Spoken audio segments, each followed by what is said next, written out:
Buen día, alumnos. Yo soy el doctor Roberto Tanús y hoy vamos a ver la clase de inmunosupresión o inmunomodulación para hablar con mayor precisión. Ustedes ya tuvieron las clases de histocompatibilidad, las clases de inmunología en general y también las clases de rechazo. Por lo tanto, acá nos vamos a centrar básicamente en las drogas inmunosupresoras.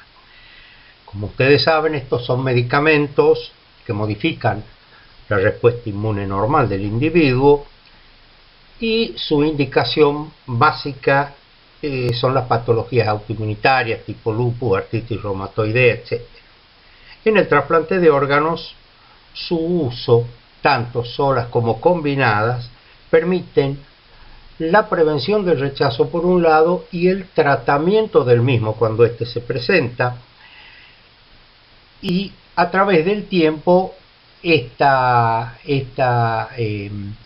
mejoría y esta mayor diversidad de drogas con distintos mecanismos de acción ha ido mejorando también los resultados del trasplante de órganos sólidos, a pesar de las diferencias de la histocompatibilidad entre donante y receptor.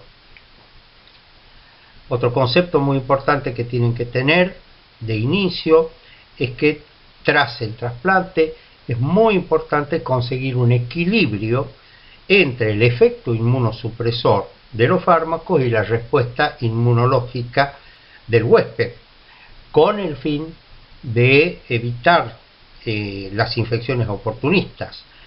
Por lo tanto, antes de administrar una terapia inmunosupresora es necesario valorar la eficacia y la potencial toxicidad de las mismas, así como individualizar en ciertos casos el tratamiento.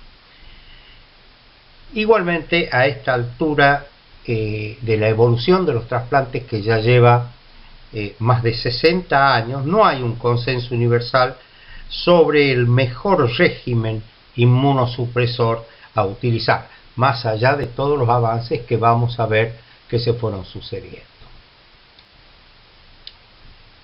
En este gráfico de el fantástico Fontana Rosa queda graficada la relación entre la inmunosupresión y el trasplante.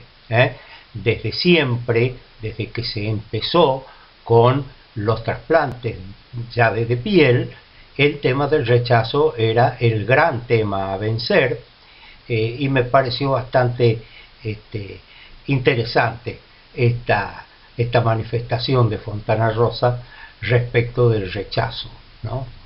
Es el gran cuco en los trasplantes históricos. Hoy por hoy sabemos que hay otros cucos importantes que hemos ido aprendiendo a sufrir, como son las infecciones virales, como son la aparición de tumores a largo plazo, etcétera, etcétera. Pero bueno, esta foto resume o hace una síntesis de lo que estamos viendo hoy. Como ven, hay factores que marcan pronóstico respecto de la evolución de un injerto renal en este caso. Vamos a aclarar acá que los tratamientos inmunosupresores son comunes a los trasplantes de todos los órganos sólidos, como ya van a ver en las respectivas charlas de trasplante de cada órgano por los especialistas a cargo.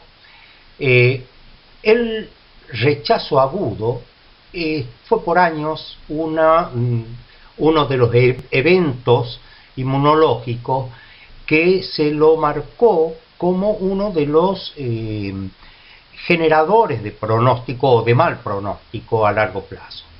El rechazo agudo se presenta habitualmente dentro de los primeros días o los primeros 3 meses. Luego, como otro factor que marca pronóstico, es el rechazo crónico y también o nefropatía crónica del injerto, como así también el retraso de la función renal o DGF, que es el retardo en la función del injerto, que ya también habrán visto. Estas cuestiones son muy importante es poder manejarlas tempranamente y poder resolverlas a fin de preservar una mejor opción a largo plazo. La morbimortalidad cardiovascular también marca pronóstico respecto del injerto renal, y acá es muy importante que, como ya van a ver más adelante, el rol de las drogas inmunosupresoras en cuanto a la toxicidad. Lo mismo pasa con el cáncer o la aparición de tumores con los inmunosupresores es lamentablemente muy frecuente a largo plazo, pero ya a partir, diría yo, del tercero o quinto año empiezan a aparecer cierto tipo de tumores que son a lo largo de 20 años llegan a un nivel de casi el 50-60% de todos los pacientes tener algún tipo de tumor.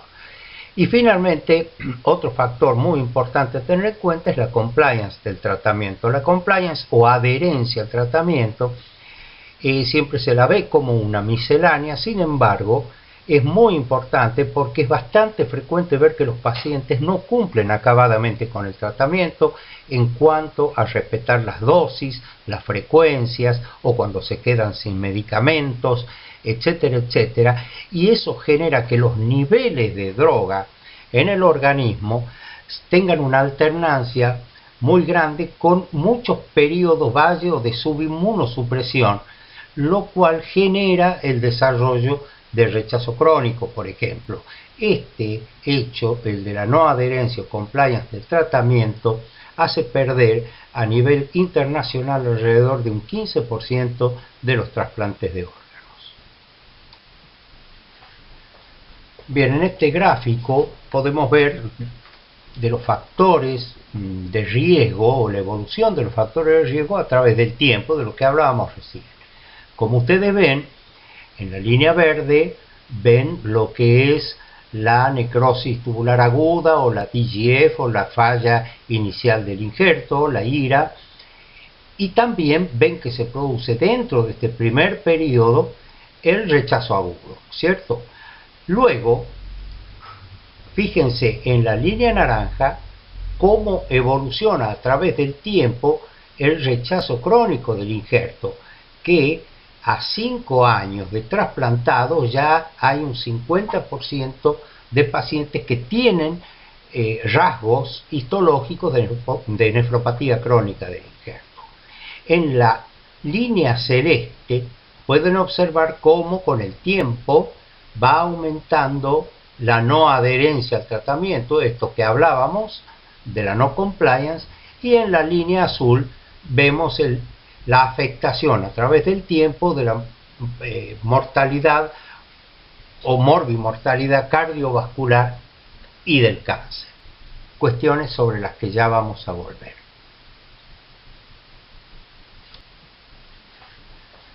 Bien, en este gráfico podemos ver de los factores de riesgo o la evolución de los factores de riesgo a través del tiempo, de lo que hablábamos recién. Como ustedes ven, en la línea verde ven lo que es.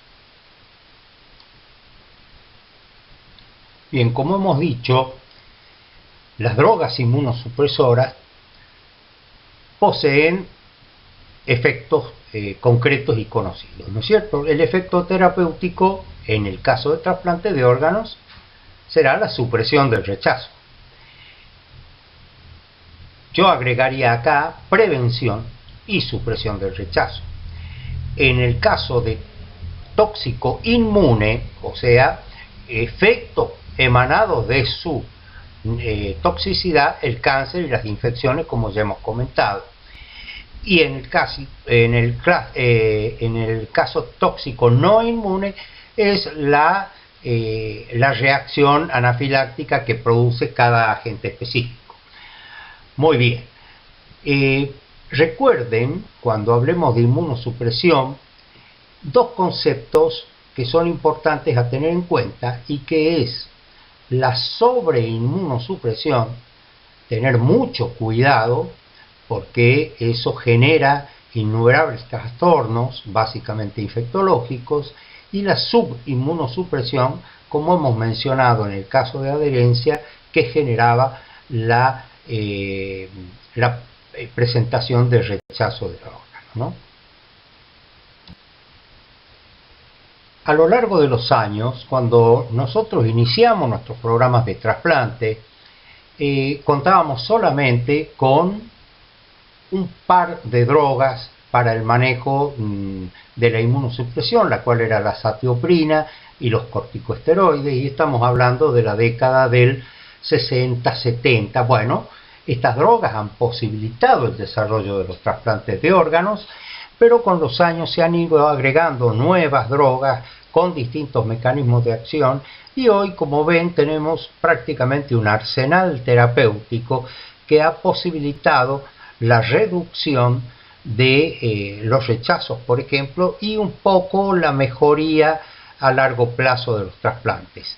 Así que es muy importante saber que hoy, cuando hablemos de individualización de la inmunosupresión, estamos basándonos en la posibilidad de dispensar diferentes combinaciones de drogas para según qué tipo de caso se trate, como ya vamos a ver más adelante.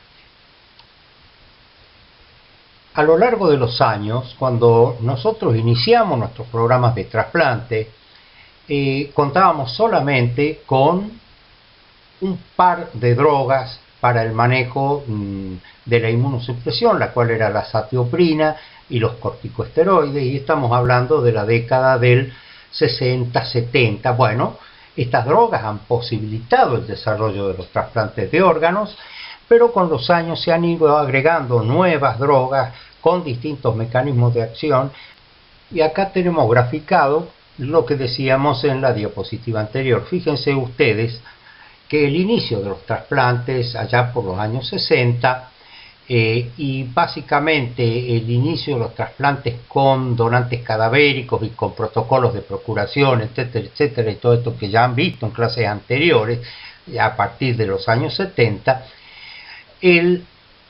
la incidencia del rechazo agudo era muy alta, un 80%, lógico, era el saludo del órgano ajeno al organismo, ¿no es cierto?, con un receptor. Entonces, contábamos solamente con azatioprina y con corticoides. En inicios de la década del 80 aparece un poderoso inmunosupresor, inhibidor de la calcineurina, que se llama ciclosporina, y que no solo modifica drásticamente la tasa de rechazos agudos, sino que permite el desarrollo de otros trasplantes que no sea el renal. Por ejemplo, a partir de la aparición de la ciclosporina aparecen los trasplantes ya en forma regular y con mejores resultados tanto de corazón como de hígado, como de pulmón y otros órganos. A lo largo de los años siguen apareciendo drogas como el tacrolimus, que es otro inhibidor de la calcineurina, primo hermano de la ciclosporina, pero 100 veces más potente que aquella y con diferentes efectos secundarios, en algunos casos clásicos, y que también fortalecen fíjense ustedes cómo la curva de la tasa de incidencia de rechazo va disminuyendo. En los años 90 y principios de los 90 aparecen otras dos drogas como el micofenolato mofetil, que es también un antiproliferativo parecido el mecanismo de acción a la de la azatioprina, pero con un mayor impacto inmunosupresor, y también un inhibidor del mTOR, que es el sirolimus o everolimus, que son drogas que también actúan inhibiendo la tercera señal del rechazo, y por lo tanto la combinación de todas estas drogas con los corticosteroides e incluso con algunas drogas que se utilizan como inducción, fíjense ustedes cómo ya a partir de la década del 2000 la tasa de incidencia de rechazo agudo está entre el 15 y el 20%, sin dejar de mencionar que luego, en la década del 2000 y hasta el día de hoy, han aparecido nuevas drogas inmunosupresoras, pero la tasa de rechazos agudos se mantiene ahí en ese orden entre el 15 y 20%. Particularmente yo creo que es un poquito más alta, pero bueno, esto es lo que está descrito en la mayoría de los trabajos. Y acá llegamos a la síntesis de la clase prácticamente. Acá están todas las drogas inmunosupresoras de uso habitual en trasplantes de órganos, y si bien es cierto tienen distintos tipos de clasificaciones, me pareció la más práctica y la más efectiva clasificar estas drogas en dos grandes grupos. Un grupo son aquellos inmunosupresores utilizados en la inducción y otro grupo en el mantenimiento. Inducción es el tratamiento que se hace de inicio o pretrasplante o intratrasplante, e incluso continuando los primeros días de un trasplante, con una cantidad de drogas muy potentes, anticuerpos policlonales y anticuerpos monoclonales, cuestión de tratar de evitar al máximo la respuesta inmunológica del receptor. Esto se hace al principio solamente y luego se continúa con el tratamiento de mantenimiento, que si bien es cierto está instaurado desde el día 1, es el tratamiento que va a continuar a través de la vida del trasplantado.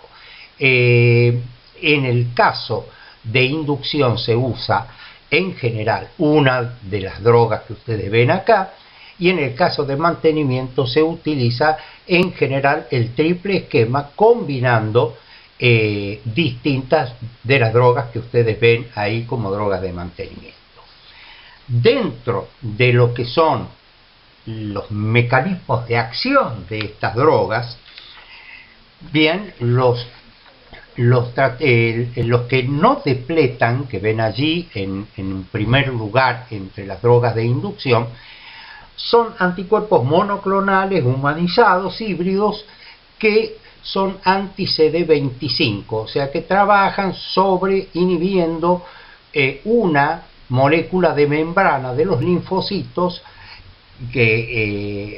conocidas como CD25, y con lo cual van a generar una inmunosupresión bastante específica. Y están las que depletan, o sea, las que atacan a toda la gama de linfocitos, porque tienen distintos puntos actúan sobre distintos puntos de la membrana que recubre el linfocito, como el OKT3, el ATGAM, la timoglobulina o el alemtuzumab como el kappa.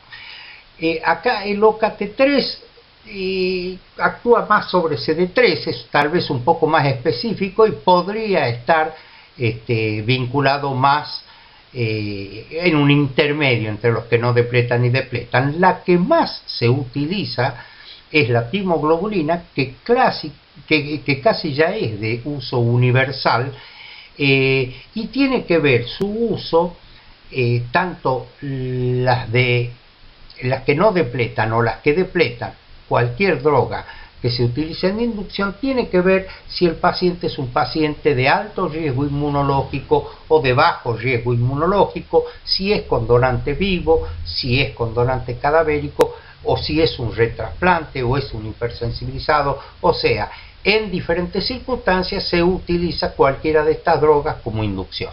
Hay algunos casos, algunos trabajos de algunos colegas que hacen, sobre todo en retrasplante de pacientes hipersensibilizados, que usan una o más drogas como inducción, lo cual es altamente riesgoso por las complicaciones que trae la sobreinmunosupresión. Y respecto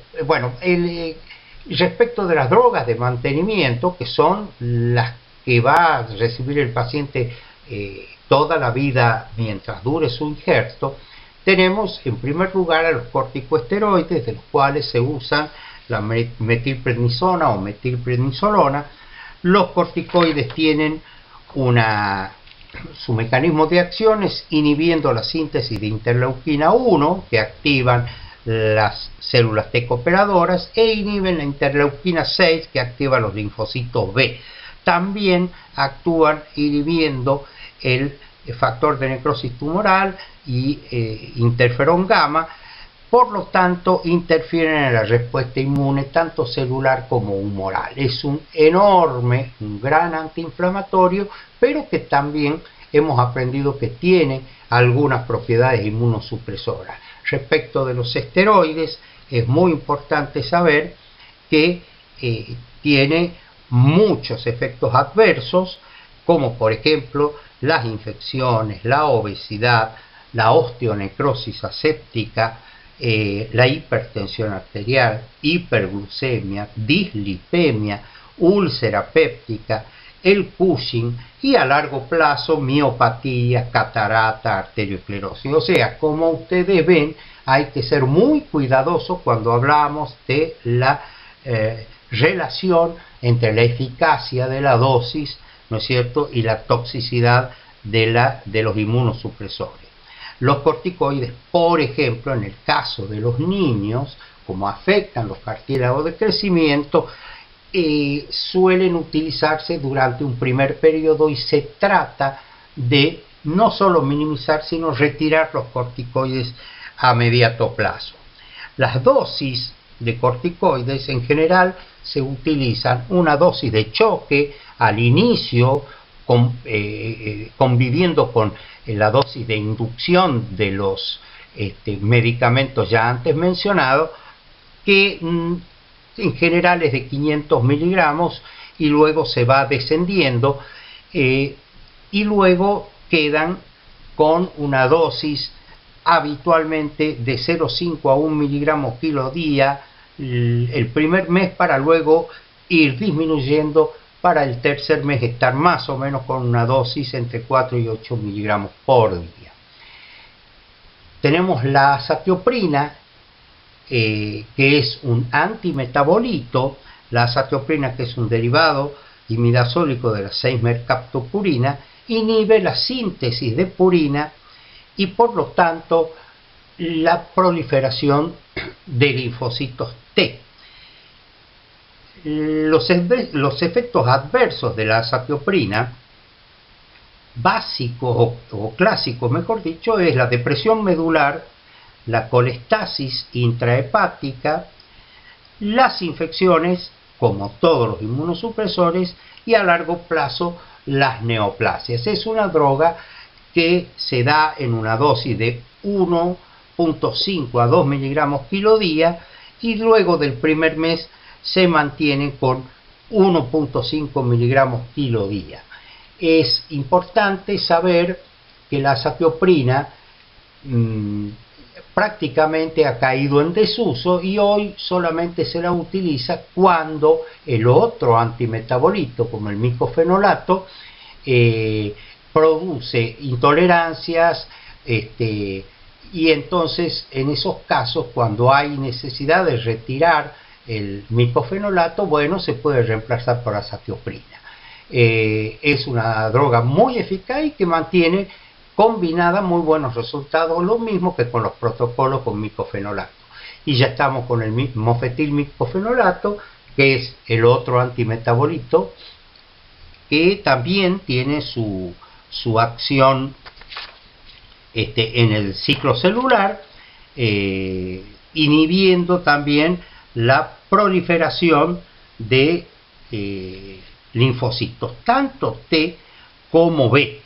El micofenolato se utiliza a dosis de 1 gramo cada 12 horas o 720 miligramos cada 12 horas, según sea el micofenolato mofetil o el micofenolato sódico, que tiene una cubierta entérica que le permite su absorción intestinal y no en el estómago, como el micofenolato mofetil, y tiene como efecto secundario, además de los ya conocidos, de infección, cáncer, en el caso de sobreexposición, el efecto secundario tal vez más presente sea la diarrea y los trastornos gastrointestinales. También puede provocar depresión de algunos elementos de la médula ósea. Pasamos a los inhibidores de la calcineurina. Los inhibidores de la calcineurina son los más potentes inmunosupresores dentro de las drogas utilizadas en mantenimiento.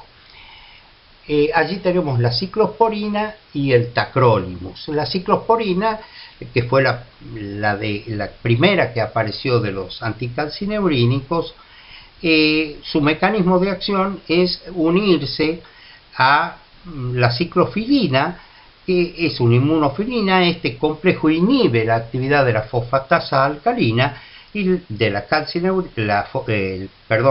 inhibe la actividad fosfatasa de la calcineurina, que participa en el control de la transcripción del ARN para la síntesis de las citoquinas, interleuquina 2 básicamente, inhibiendo la expansión clonal de células T.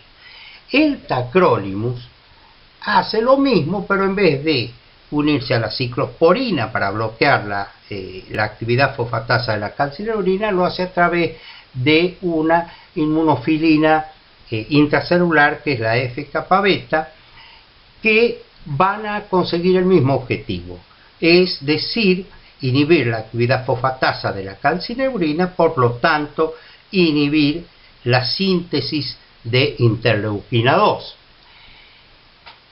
Los efectos secundarios de estas drogas, de los anticalcineurínicos, tal vez son los que más habitualmente vemos. ¿Por qué? Porque en general todos los protocolos de inmunosupresión se basan en la presencia de un anticalcineurínico.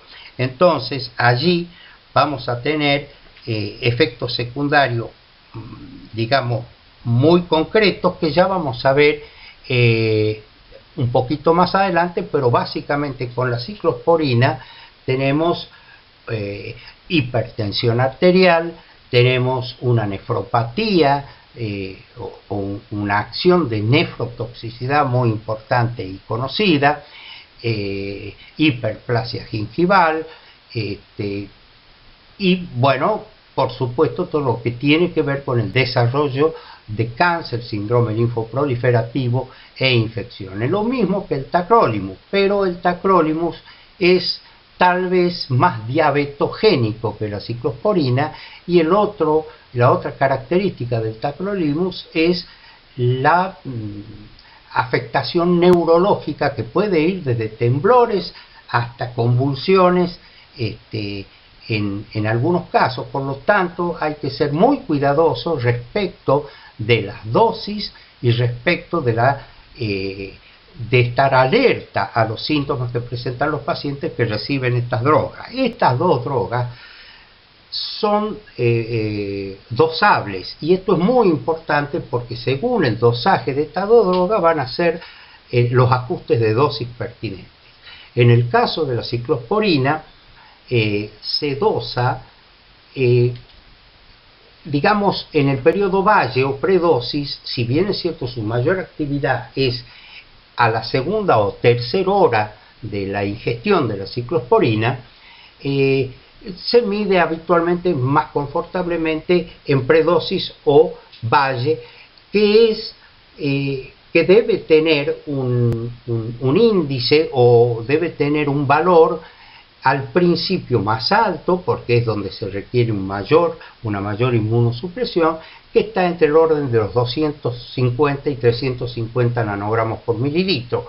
Luego del primer mes, esto baja a razón de 200 a 300, y luego del tercer mes ya baja en el orden de 100 a 200 nanogramos por mililitro. En cuanto al tacrolimus, también se dosa. Los dosajes deben hacerse en siempre en predosis y deben hacerse al inicio cada 48 horas la primera semana y luego se va espaciando una vez que ya tenemos estabilizada la presencia o la concentración óptima que necesitamos o que juzgamos en sangre. El tacrolimus, la dosis de inicio debe permitir la presencia de la droga en un rango de 8 a 12 nanogramos por mililitro y luego a partir del tercer mes ya se puede manejar entre 4 y 8 nanogramos por mililitro. Finalmente, los inhibidores del mTOR, perdónenlo de finalmente, los inhibidores del mTOR que inhiben la tercera señal, o sea, inhiben la fase de secreción de la interleuquina 2, por lo tanto, inhiben la expansión clonal, son es la rapamicina, que son el sirolimus, el everolimus, que tienen algunos efectos digamos favorables respecto de los otros inmunosupresores, como tienen algunas propiedades antivirales y eventualmente también anticancerígenas. En general estas drogas se usan también en combinación con un anticalcineurínico y esteroides, pero en general se usan más como switch cuando hay que suspender los anticalcineurínicos por algún motivo, sobre todo por nefrotoxicidad. En general se puede intercambiar por sirolimus o everolimus. Las complicaciones más frecuentes son dificultades en la cicatrización de las heridas, la dislipemia, que es tal vez la más importante junto con la proteinuria. Esta aparece en el caso que haya insuficiencia renal, de lo contrario es raro que aparezca, pero básicamente y muy peligrosa es la neumopatía por inhibidores de mTOR, que es una neumopatía restrictiva y en general mortal, pero por suerte se da en muy pocos casos. Finalmente, dentro de las drogas de mantenimiento tenemos el más nuevo, que lleva aproximadamente poco más de 10-15 años de uso, que es el Belatacept. El Belatacept es un bloqueador de la coestimulación, como ustedes ya vieron en la clase de rechazo o de inmunología. La coestimulación es lo que necesita para ponerse en marcha el mecanismo de respuesta inmune. Entonces, al bloquear la coestimulación, inhibe esa respuesta. El Belatacept es una proteína de fusión que tiene como contraindicación puntual si el receptor es seronegativo para virus de Epstein-Barr, no se le puede dar porque va a desarrollar síndrome linfoproliferativo, o sea, en ese caso está contraindicado, y es una droga pareciera que, si bien es cierto, no se tiene gran experiencia a nivel internacional. Es más, creo que Argentina es uno de los países donde más se utiliza Belatacept. A nosotros nos está dando buenos resultados.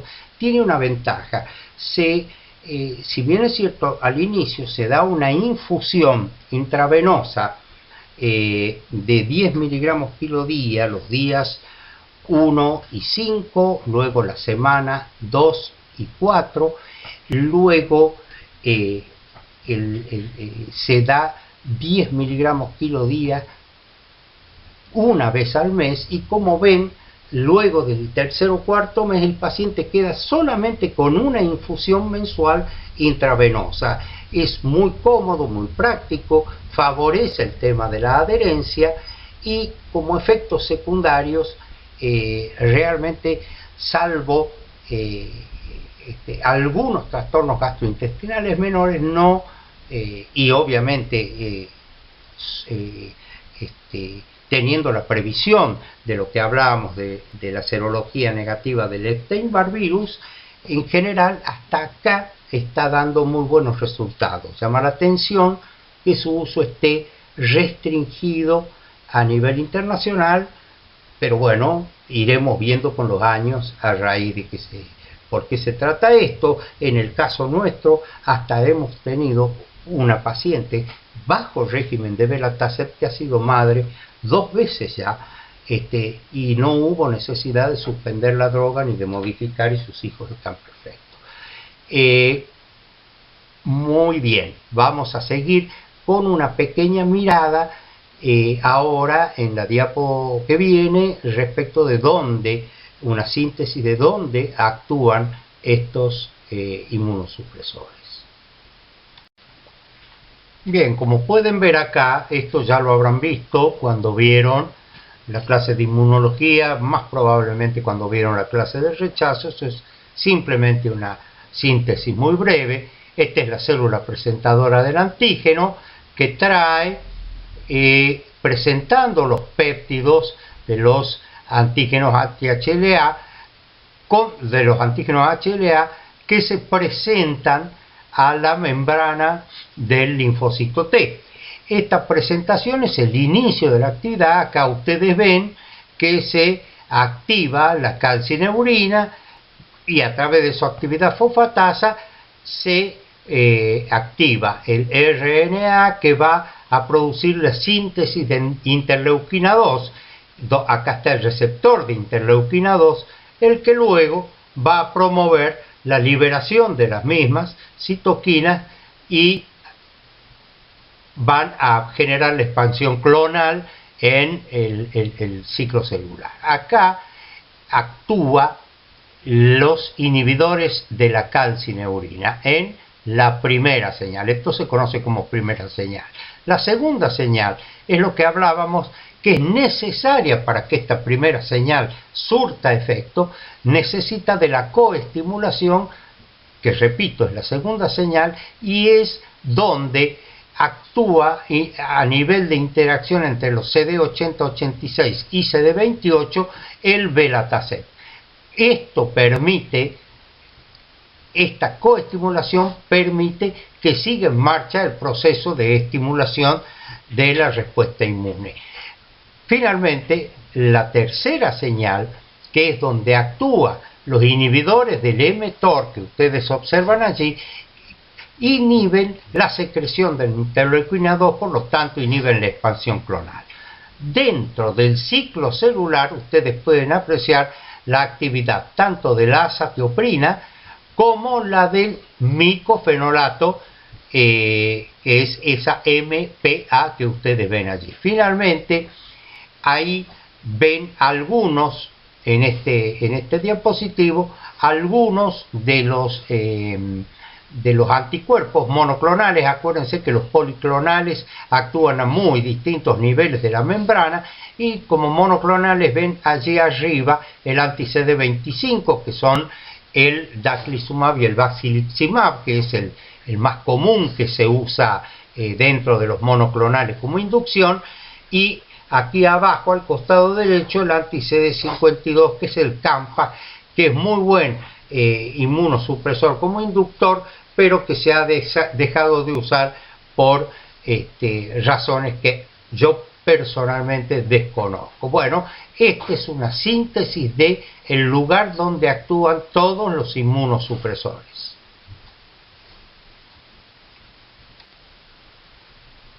Y esto es una síntesis de la diapositiva anterior, más simplificada, donde ven las 3 señales.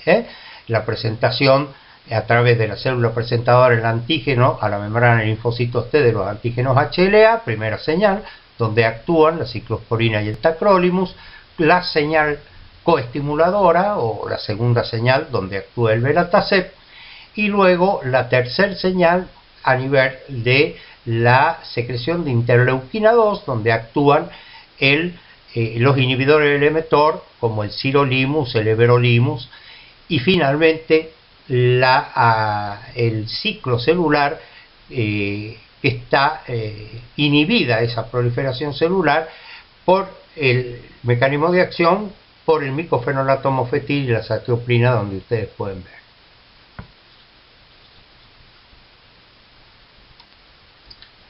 Bien, cuando hablamos de optimización de la inmunosupresión,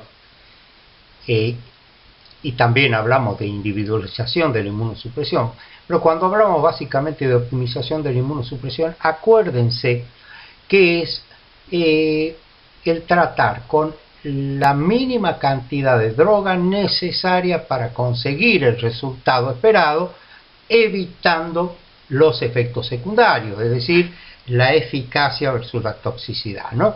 ¿Y qué sería optimizar la inmunosupresión? Bueno, disminuir la incidencia del rechazo agudo al 0%. Y bueno, eso pareciera un objetivo muy difícil de lograr, pero fíjense ustedes, como ya hemos visto anteriormente, que se ha podido reducir desde el 80% a un 15-20% la incidencia de rechazo agudo. Que no tengamos patología infecciosa ni neoplásica, esto sería fantástico. Por el momento se ha ido atenuando mucho esta complicación o esta toxicidad o este efecto secundario, pero sí todavía los tenemos presentes a largo plazo, sin duda. Que no tengamos factores o no aumentemos los factores de riesgo cardiovascular, como por ejemplo lo hacen los inhibidores de la calcineurina, que son hipertensinógenos, etcétera, o productores de arteriosclerosis. Bueno, esto también sería un objetivo para optimizar la inmunosupresión, y que no haya nefropatía crónica del injerto renal. Obviamente el objetivo para optimizar la inmunosupresión más importante, ¿cuál es? El obtener tolerancia. Bueno, y si de tolerancia hablamos, tenemos la tolerancia inmunológica, que es la no reactividad frente a antígenos específicos, que se mantiene a través del tiempo, modelos animales. La tolerancia que nos ocupa a nosotros en trasplante es la tolerancia clínica, que sería la función normal del trasplante, y la ausencia de rechazo agudo o crónico en un paciente inmunocompetente al que se le retiró completamente la inmunosupresión. En esto ya el protocolo hecho hace muchos años por el profesor Starzl, con el uso de timoglobulina en aquellos tiempos y dosis máximas iniciales de tacrolimus, y luego retiró a los pocos meses y los pacientes no necesitaron más inmunosupresión. Fue muy poco pacientes realmente se hicieron tolerantes, y todavía no hemos conseguido, pero este sería digamos la tolerancia ideal, la tolerancia operacional o clínica como se define.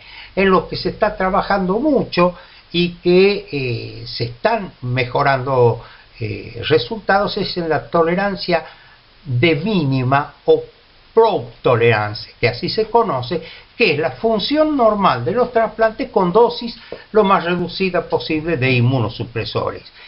¿Y por qué esto tiene que ver también con las combinaciones de las drogas? ¿Por qué combinamos tres drogas? No solo por los distintos mecanismos de acción que tienen las drogas, sino también eso permite bajar la cantidad de cada una de ellas y buscar esto que conocemos como minimizar dentro de lo posible la inmunosupresión. Bueno, y como ven acá tenemos las dos fases dentro de los protocolos de inmunosupresión, que son la inmunosupresión de inicio o de inducción y la inmunosupresión de mantenimiento. Recuerdan la clasificación, que lo habíamos clasificado como drogas de inducción y drogas de mantenimiento. Bien, un protocolo se comporta de una inmunosupresión de inducción y la inmunosupresión de mantenimiento. En la inducción se utiliza o un anticuerpo monoclonal como el basiliximab o anti-CD25, es el más común dentro de los monoclonales para inducción, que actúa a nivel del receptor de interleuquina 2, como recordarán. Bien, este monoclonal se da una dosis de 20 miligramos el día 0 y el día 4 del trasplante, y se usan en los pacientes de bajo riesgo inmunológico. En el caso de los pacientes de alto riesgo inmunológico, o que tienen mayor tiempo de isquemia, o que tienen donantes con criterios expandidos, o que tienen al bajo título pero tienen anticuerpos anti-HLA, el receptor, en esos casos se utiliza la timoglobulina o anticuerpos policlonales. El más usado obviamente es la timoglobulina, que se da en dosis de 1 a 5 miligramos kilo día durante, según la necesidad, 3 días hasta 7 días. Eso es la inmunosupresión de inicio o inducción. Siempre va acompañada con una infusión alta de metilprednisolona a razón de 500 miligramos. Luego ese corticoide se empieza a descender. La inmunosupresión de mantenimiento es la que comporta el triple esquema, que es la asociación de corticosteroides, un anticalcineurínico como base y finalmente un antimetabolito, un antiproliferativo como micofenolato mofetil o azatioprina.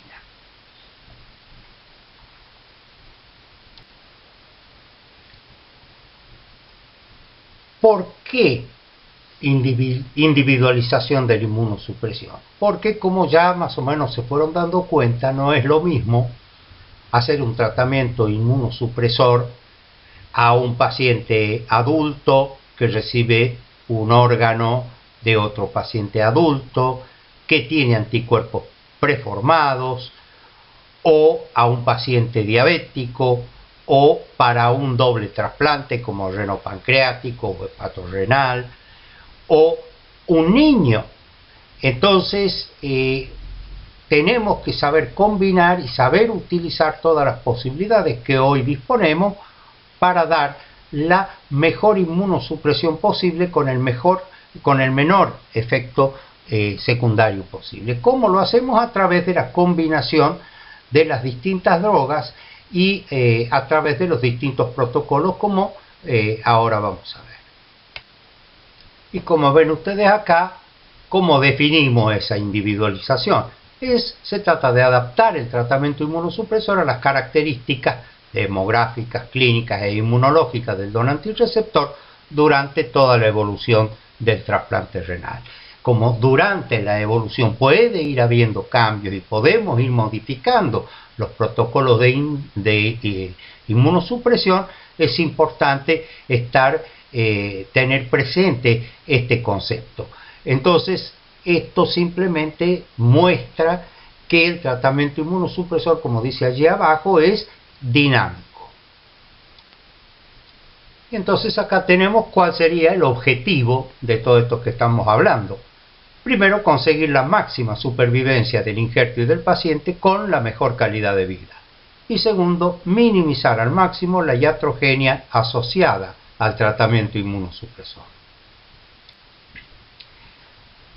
Si bien esta es una diapositiva de Hariharan antigua, ya data de casi 20 años, este es el drama con el que nos enfrentamos en trasplantes de órganos. Es decir, todo parece andar bien los primero y segundo años del trasplante, pero como ustedes ven, ya al quinto año de trasplante, fíjense, esto no se ha podido modificar, la supervivencia de los injertos ya caen a un 70-60%. Entonces es muy importante el tema de la inmunomodulación, no tanto por su efecto inmunosupresor como tal, sino también en el de cómo combinamos y qué estrategias de inmunosupresión ponemos en práctica según los distintos casos para evitar causas de las pérdidas de los injertos por los efectos secundarios, como son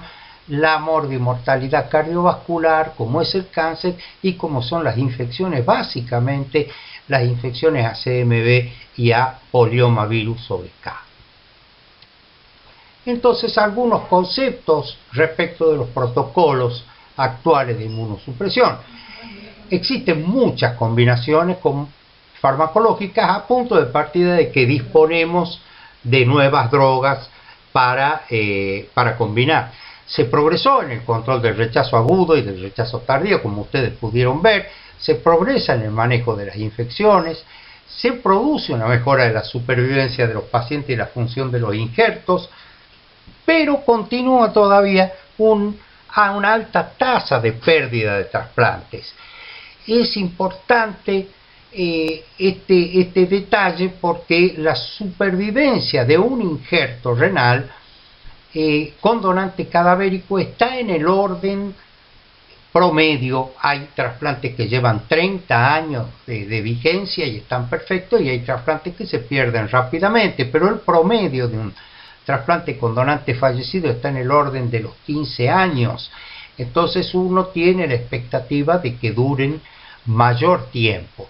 Hay un importante índice de muertes prematuras con injertos funcionantes, y eso tiene que ver con lo que hablábamos de la morbimortalidad, tanto por factores cardiovasculares como por tumores. Acá simplemente mostramos un poquito el tema de la diversidad de categorías de un trasplante, de lo que hablábamos en las diapositivas anteriores, ¿no es cierto? Una cosa es el trasplante renal estándar, con buena compatibilidad, con buen donante, con buen tiempo de isquemia, digamos un trasplante que hoy diríamos de bajo riesgo inmunológico. El paciente de alto riesgo inmunológico, un hipersensibilizado, un retrasplante, el paciente, el trasplante renal infantil o trasplante renal pediátrico, que tiene también sus características, como hemos hablado, particulares, el trasplante renal con riesgo nefrológico, por ejemplo, hay glomerulopatías que recidivan con mucha frecuencia a nivel del injerto, el paciente con hepatitis del virus C positivo, en fin, hay distintos tipos de trasplante o de categorías dentro del trasplante renal que hay que tener en cuenta a la hora de establecer un programa o un protocolo de inmunosupresión. Por ejemplo, en el caso de un trasplante renal estándar o de bajo riesgo inmunológico, tendríamos la inmunosupresión de inicio o inducción. Fíjense ustedes que utilizamos, por ejemplo, como inductor un anti-CD25 como el basiliximab, un inhibidor de la calcineurina como el tacrolimus o la ciclosporina, el micofenolato mofetil. En algunos protocolos usan en su reemplazo los inhibidores del mTOR, pero ustedes tomen en cuenta ahí que el más clásico de todos es tacrolimus más micofenolato más esteroide. En el caso de usar inducción en un trasplante renal estándar, se usa un anti-CD25 como el basiliximab. Luego, como inmunosupresión de mantenimiento, queda con un inhibidor de la calcineurina más el micofenolato más los corticoides. En algunos casos hubo muchos trabajos y muchos intentos desde hace mucho tiempo atrás en tratar de eliminar los corticoides por los efectos secundarios a largo plazo, pero lo más que hemos conseguido es minimizar las dosis, y realmente en un poco o en un escaso porcentaje se ha conseguido suprimir directamente los corticosteroides. Y en el caso de la inmunosupresión de pacientes de alto riesgo inmunológico, como ustedes pueden ver, se utiliza la globulina antitimocítica o la timoglobulina como inductor, y luego como inmunosupresión de mantenimiento el tacrolimus, el micofenolato y los esteroides.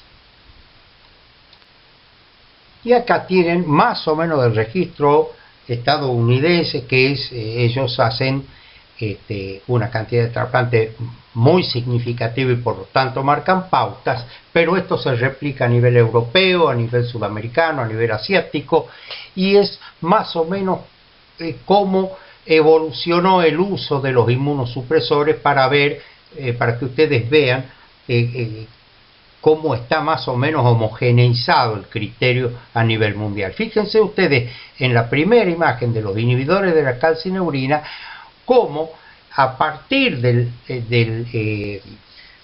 del conocimiento o del inicio de uso del tacrolimus ha empezado a caer el uso de la ciclosporina, y hoy el anticalcineurínico que se usa en el 90% de los casos es el tacrolimus. Recuerden que el tacrolimus es intercambiado por la ciclosporina en los casos que genere diabetes o que genere alteraciones neurológicas. Luego, recuerden, el anticalcineurínico es el inmunosupresor base de la combinación del tratamiento preventivo del rechazo. Se combina con un antimetabolito, recuerden, micofenolato o azatioprina. Fíjense ustedes cómo desde el año 95 el uso del micofenolato ha suplantado casi en su totalidad a la azatioprina por su mayor potencia inmunosupresora, porque tiene mayor actuación sobre los linfocitos B, y hoy se usa en un 90% de los casos como antimetabolito el micofenolato por sobre la azatioprina. Por ejemplo, un caso en el cual uno podría suponer o podría intentar reemplazar la azatioprina por el micofenolato, no solo con los trastornos gastrointestinales, y estos son muy importantes, sino también, por ejemplo, si hay una persistencia de infecciones por citomegalovirus, que el micofenolato es mucho más proclive a generarlas que la azatioprina. Fíjense ustedes, el tercer medicamento que se utiliza en estos esquemas son los corticoides, y vean ustedes cómo, a pesar de los intentos de disminución de la dosis y de su uso, etcétera, etcétera, etcétera, todavía hoy más del 60% de los protocolos internacionales usan corticoides de dosis baja. Entonces, recuerden, tacrolimus, micofenolato mofetil y corticosteroides es el triple esquema clásico y básico. Vean ustedes, curiosamente, pese a haber sido muy prometedora su aparición de los inhibidores del mTOR, como el everolimus o el sirolimus, fíjense ustedes que no llegó a usarse nunca más allá del 20% de los trasplantes. Y finalmente, vean en los agentes de inducción cómo en línea oscura la timoglobulina ha suplantado prácticamente de manera muy concreta a los monoclonales, como el anti-CD25, que lo ven en línea verde, que es el basilizumab, y como ya casi nadie no usa inducción a la hora de poner un protocolo de inmunosupresión.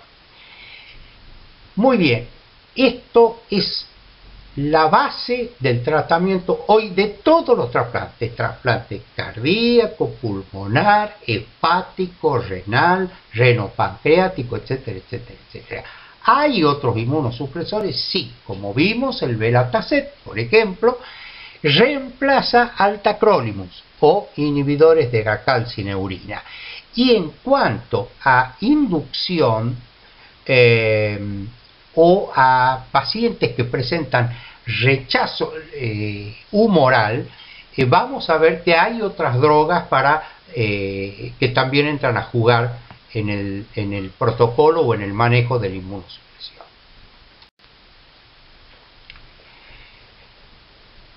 ¿Qué hacemos con los pacientes hipersensibilizados portadores de anticuerpos anti-HLA?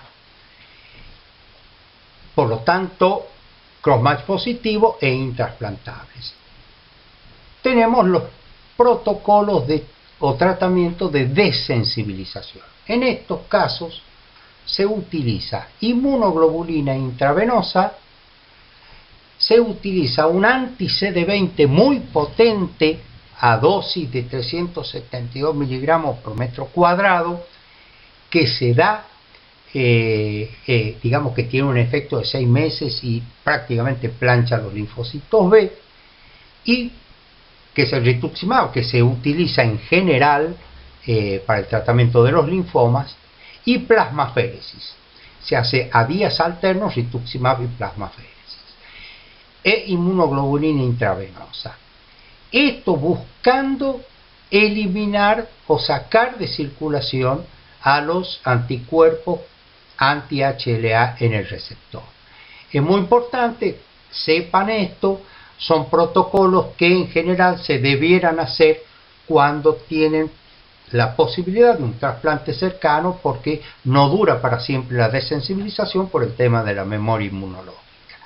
Otra situación en particular es que pasa como inmunomodular una embarazada. Bueno, hay que evitar el micofenolato mofetil, y también en general yo recomiendo evitar los inhibidores del mTOR, más allá de algún trabajo aislado que mostró algún parto, algún embarazo con feliz término bajo tratamiento con sirolimus, pero yo lo evitaría al igual que el micofenolato mofetil. Y finalmente, una cuestión que tenemos que tener en cuenta en estos tiempos de la pandemia es qué hacer o cómo manejar la inmunosupresión en los trasplantados COVID-19 positivos. En esos casos se aconseja, si bien es cierto, son todos trabajos, se darán cuenta por qué, muy nuevos, muy preliminares, con pocas casuísticas todavía, y muy iniciáticos. De esto que les digo ahora puede cambiar radicalmente mañana o pasado, y la semana que viene ser totalmente diferente. Bueno, pero en principio evitar la timoglobulina y el micofenolato. Y en el caso que se presente un COVID positivo en un paciente trasplantado, habría que bajar el 20% los inhibidores de la calcineurina mientras se dan los tratamientos, yo diría, los protocolos que se están intentando con hidroxicloroquina, citromicina. En el caso de enfermedad severa por COVID, solo se dejarían con 20 miligramos de deltisona, más los antivirales, más la hidroxicloroquina o acitromicina, recordando que el COVID-19 tiene una altísima infectividad, y de los infectados el 20% hace infección severa, sobre todo cuando se da en los inmunosuprimidos o en los inmunodeprimidos. Tiene una mortalidad del 5 a 10%, pero en el caso de los trasplantes aumenta la prevalencia y aumenta la morbimortalidad hasta un 25%. Por lo tanto, es una cuestión a tener en cuenta y que deberemos ir aprendiendo en función de esta pandemia que nos está sometiendo en este momento. Acá un poco vemos, como síntesis un poco, las causas de por qué se pierden los injertos, en este caso los trasplantes renales. Fíjense ustedes, en las columnas negras es por la muerte del enfermo, en la columna roja es por la nefropatía crónica del trasplante, y mucha menor proporción se llevan la mortalidad o la enfermedad vascular, o la no compliance, o la recurrencia de la glomerulopatía, o el rechazo hiperagudo, que casi no lo vemos ya. Y ahora vamos a revisar un poquito, también a modo de síntesis, el tema de la eficacia y seguridad de los fármacos inmunosupresores. Ustedes recuerdan, ya todo esto lo hemos mencionado, pero este esquema simplemente para que lo grafiquen un poquito más, ¿no es cierto? Las drogas, acá tienen la prednisona, que tiene prácticamente nulo impacto en necrosis tubular aguda o insuficiencia renal aguda, o DGF. Sí tiene buena acción sobre el rechazo agudo, no tiene acción sobre la nefropatía crónica, tiene importante acción sobre la morbimortalidad cardiovascular, casi nada con el cáncer, y sí tiene un gran compromiso con la adherencia del paciente a ser trasplantado. Recuerden ustedes, simplemente a modo de ejemplo, que una mujer joven que recibe un trasplante con dosis altas de corticoides, enseguida tiene fase Q-singoide, y por ejemplo es una de las causas de que dejan el tratamiento, porque se ven feas, porque se ven gordas, y bueno, por eso tiene que haber una muy buena interacción con el equipo terapéutico, que le tiene que ir explicando que eso es transitorio, etcétera, etcétera. Bien, respecto de los anticalcineurínicos como la ciclosporina o el tacrolimus, ustedes ven que tienen una incidencia sobre el retardo de la función del injerto. ¿Por qué? Porque inicialmente la nefrotoxicidad de los anticalcineurínicos produce una violenta contracción de la arteriola aferente, con lo cual hay caída del filtrado, con lo cual hay oliguria, hay ira, hay retención de agua y sal, etcétera, etcétera. Luego, sobre el rechazo agudo, fíjense que es más potente el tacrolimus que la ciclosporina, pero los dos son de las drogas más potentes, son tal vez las más previsoras respecto a la nefropatía crónica del injerto, siempre y cuando se mantengan las dosis adecuadas. Tienen un impacto importante sobre la mortalidad cardiovascular y son también muy importantes en cuanto al desarrollo de tumores a largo plazo. Los inhibidores del mTOR tienen un efecto para la prevención del rechazo agudo también interesante, no así en la nefropatía crónica del injerto. En la mortalidad cardiovascular tienen poco que hacer y no desarrollan tienen más bien efectos anticancerígenos. Por eso, habitualmente cuando un paciente desarrolla algún tumor de piel o tiene antecedentes de haber sido portador de un cáncer antes de ser trasplantado, luego de cumplido el periodo que debe esperar libre de tumor, en general en esos pacientes se utiliza inhibidores del mTOR conjuntamente con inicialmente micofenolato y corticoides. Luego, los antimetabolitos tienen acción sobre el rechazo agudo y tienen acción sobre el desarrollo de tumores, ¿cierto? Y en el caso de los efectos cardiovasculares de los inmunosupresores, a modo de repaso, recuerden, la hipertensión arterial va de la mano de la prednisona, de los anticalcineurínicos, básicamente. La dislipemia se agrega allí los inhibidores del mTOR. El tacrolimus es menos dislipémico que la ciclosporina. En el sobrepeso se llevan las palmas los corticosteroides, y en cuanto a la diabetes, tanto los corticosteroides como habíamos hablado, el tacrolimus, son los más diabetogénicos. Luego, tanto los inhibidores de mTOR como el micofenolato pueden producir anemia, y aumento de la creatinina o nefrotoxicidad es patrimonio casi exclusivo de los anticalcineurínicos por igual. En esta clásica diapositiva de Nankivel, otro australiano del grupo de Chapman, podemos observar cómo en la parte superior se ve la incidencia al principio más alta del rechazo.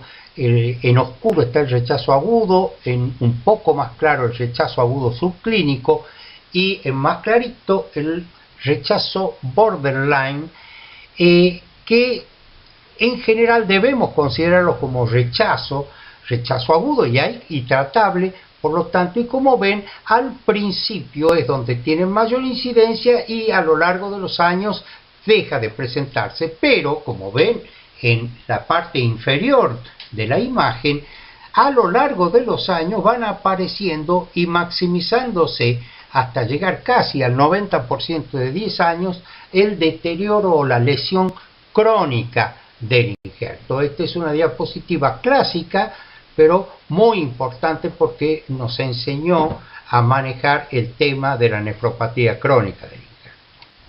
Y siguiendo con este trabajo de Nankivel, aquí pueden ver ustedes el desarrollo de nefropatía crónica del injerto en protocolo de biopsias